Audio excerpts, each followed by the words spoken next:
Welcome to Front and Center with Jacquie Jordan. Stephanie Cobian here of Front and Center. We're at the VAXXED bus before the screening of VAXXED II, The People's Truth. The worst of all is the censorship, is that there's no way to talk about this issue.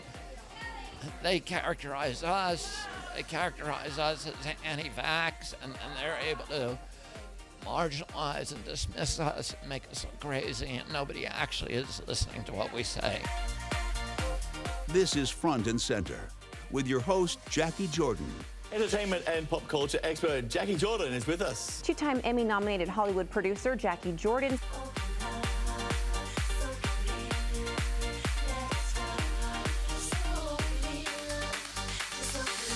We are the show where we talk with the change agents, the storytellers, and the activators from behind the scenes, making impacts. And joining me as co-host Phil Barbb. With show producer Stephanie Cobian.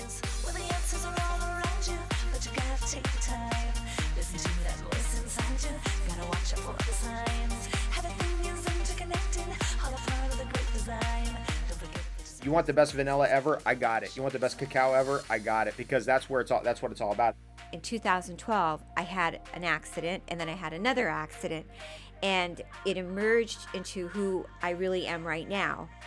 And it's really nice to forge like economic partnerships that you know are really helping like a family thrive in another country, and they get to do the artistry that they want to do. Welcome to Front and Center. I'm Jacquie Jordan. We are the broadcast podcast. You can find us on YouTube. Please subscribe. And you can find us on all places that you enjoy your favorite podcasts. We are at the Conscious Life Expo at the Hilton LAX. We're backstage. And I'm joined here with Stephanie Cobian and Phillip Andrew Barbb. Thank you so much. And Stephanie went behind the scenes recently and did a backstage interview with Robert Kennedy Jr. Yes, for VAXXED II, Yes, VAXXED II. The People's Truth. Very controversial movie. So you want to tell us a little bit about what you saw? One of the takeaways is there was a lot of people there, and everybody wants to be like, oh, it's anti-vax. But the truth was that watching the documentary and the people there, they actually were not anti-vax. They all had their kids vaccinated. So what was interesting is they all had a story to tell that was like heartbreaking, most of them. Something happened, and you know, regardless of what you believe of why those things happened, is something did happen once they did a vaccination. And I don't think, you know, everybody wants to make them the bad guy because they're anti-vaccine now, but they have a personal story they need to share, and they're not being heard. And then I think, well, what is the problem with being anti-vax? I think that's a big question. Like, I always say that we have a lot of diversity going on right now. We have diversity of gender, diversity of sexuality, but we cannot have diversity of opinion. Right. You know, hashtag 2020. Yeah, it's, you know, as a guy who doesn't have kids, I can like run away and like not have an opinion, bury right? your head in the But sand. I do think that there's I think because we hear so many people that are anti this thing, and then we have so many people that are for this thing, we forget there's a lot of people in the middle that just want information. We're trying to figure it out. I don't know yet. I don't know how I feel yet. Can somebody not like yell at me? I just want to learn. And then it's so funny because when Stephanie was doing the interview, she had said to me, you know, over the phone, she's like, you know, I'm too young to have my reputation blacklisted by doing this. Phil would understand, Yeah, right? I wasn't there. I obviously was not there for a reason. No. Well, I got pulled on camera to somebody else who was doing interviews, and I was like, they asked, and I was so, I took a camera person with me, and I was like, I didn't want to give too much of my opinion because, like, I'm there to report what I'm seeing and the other people's stories. But it was like, so I had to be careful. And I said the same thing as you. I said, well, at our company, we don't have, you know, I don't have a kid. So like, I made sure to almost, you know, be third party in the room. But I got really nervous when I got on camera. I was like, oh. But you know what I can say, because I'm not a parent either, but I am a pet owner or pet guardian, and I see the way pet vaccinations are pushed. And because I have a German Shepherd, which is a dog you don't want to get bit by, it's really important, obviously, to keep up and be compliant legally with rabies shots. But in the state of California, there hasn't been a rabies incident by dog in like 30 or 40 years. And the last reported rabies incident was actually by a bat. And yet, tell me, how much vaccination do we need to drop into the domestic dog population if in 30 to 40 years there hasn't been a rabies incident? Now, one would say, well, it's because of the vaccinations that there is no rabies incident. But then again, I go to, is it the research? The other vaccination that they, I see the benefit is the bordetella. It's the coughing, but it's not presented at the vet necessarily, not all vets, presented as an optional vaccination. Now, if you put your dog into doggy daycare, and I'm using this all as a people metaphor, but this is true to the dog and animal population. If you put your dog into doggy daycare, it has to have the bordetella shot, which can or cannot make sense, except that when I did the research on it, what I saw was that mostly it's called kennel cough, and it happens to dogs with low immune systems who are usually in the pound and not taken care of. So there's this really interesting area of, everybody being vaccinated because a few in a certain demographic or in a wellness space may not necessarily, you may contaminate a larger population. I'm just using it as a metaphor in a very sensitive subject. But I think that's a good thing because, again, to the people who I, in the documentary and that I spoke with, was something happened to them, but it's like nobody cares about their children. Yet everybody's so fearful of what if those people who can't get vaccinated. And I'm like, well, how do you decide on these 10 kids versus these 10 kids?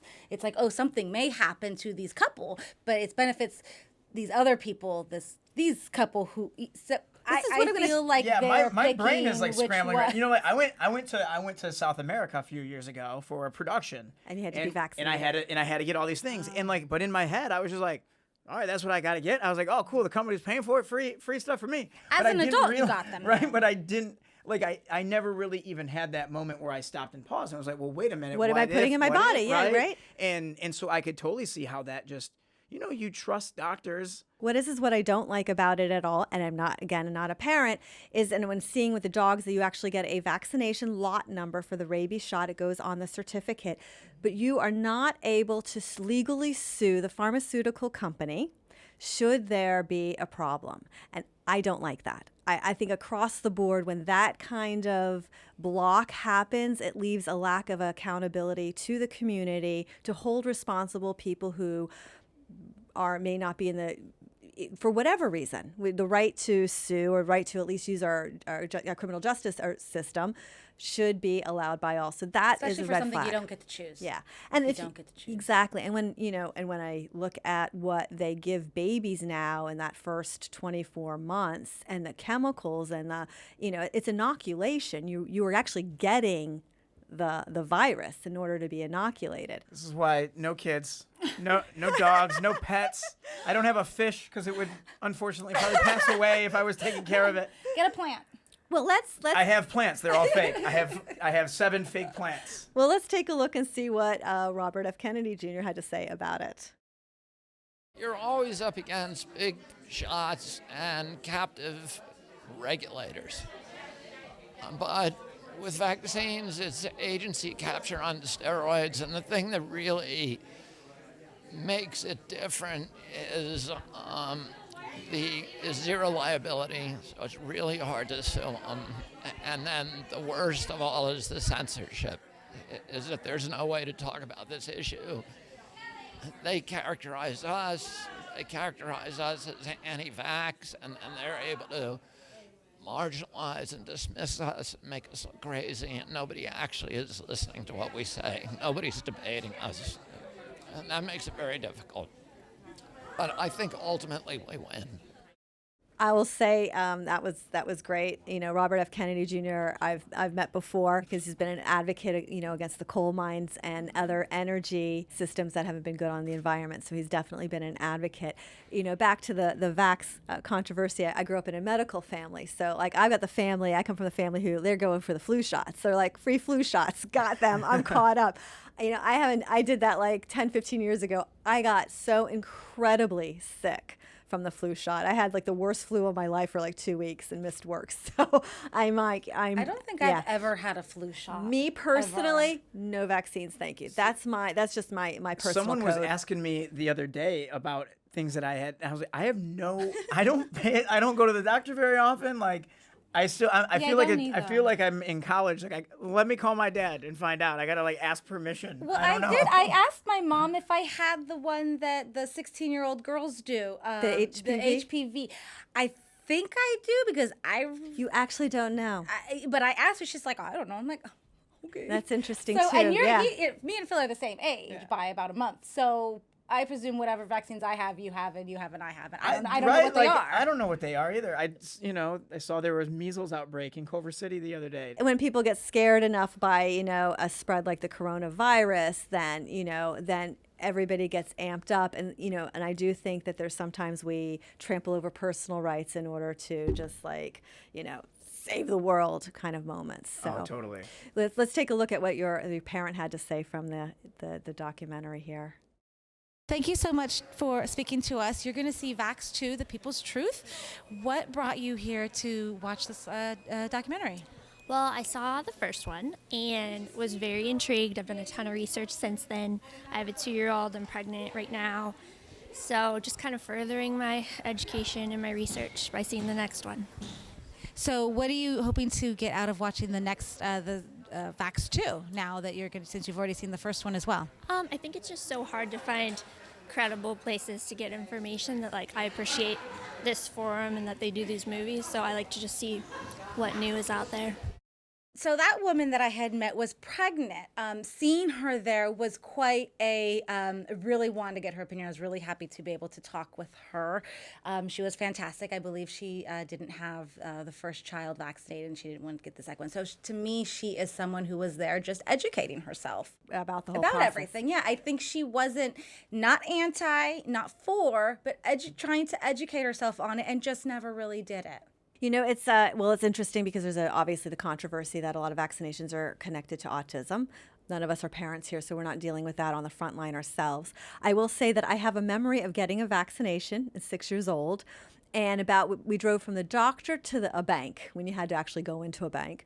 And I walked into the bank and I was like, Mom, I don't feel good, and I passed right out. So I literally like smack cold on the floor after having had a vaccination at 6 years old. Now, 1976 vaccinations are definitely different than 2020 vaccinations, but that was a experience that I had after a vaccination. So you haven't told Phil you're saying though if CVS is giving free vaccines. Yeah, so I'm like, well, if it's for free, I'm like, From CVS. Yeah, from CVS, I don't want it. Right. I don't want anything. The corner store pharmacy is giving me for free. Right. That's my personal autonomous code of conduct. That's kind of how I always say, like, if there's a Groupon for a tattoo. You got it, yeah. If it's a tattoo or if it's eye LASIK surgery, I want to pay full price. I don't want a deal. Like, charge me a little more. I need peace of mind. I'll pay for the peace of mind. That's a good point. And that's why we're here at the Conscious Life Expo this weekend. We're going to talk to some really great people. But up next, we've got David Wolfe, co-developer of Nutribullet, who doesn't have one of those in their kitchen. And he's the author of Superfoods, and he dropped into the zeitgeist the whole superfood concept and word, which we see now on everything for everything. And we'll find out what actually is a superfood and if that still has any power right now. Okay, stay with us. Every now and then there's an opportunity that comes in front of you and it's like, you better act now. This is it. I knew when I left the hospital, actually, I wasn't the same person. I don't think about the bottom line. Never have, never will. It's like the product needs to be what it wants to be. The business needs what it wants to be. If you are doing extraordinary things from behind the scenes, from any walk of life, we'd love to hear from you. Subscribe to us on YouTube at TVGuestpert and/or TVGuestpert Broadcast Podcast. Follow us on Instagram or Facebook at TVGuestpert. Are you ready to take your seat front and center and need some behind-the-scenes media training? Sign up for our online course, Media Marketing. For more information, go to tvguestpert.com. Alex Detail was a child genius who saved the world from the evil harvesters. But a decade later, this mysterious alien force has returned, and Alex is no longer a prodigy. Now, in order to save the world again, he must survive his kidnapping, fight his evil clone, and get his ship to the planet Pluto, where he will uncover the universe's ultimate power. Alex details Revolution, a thrilling new novel by Darren Campo. Buy online or wherever books are sold.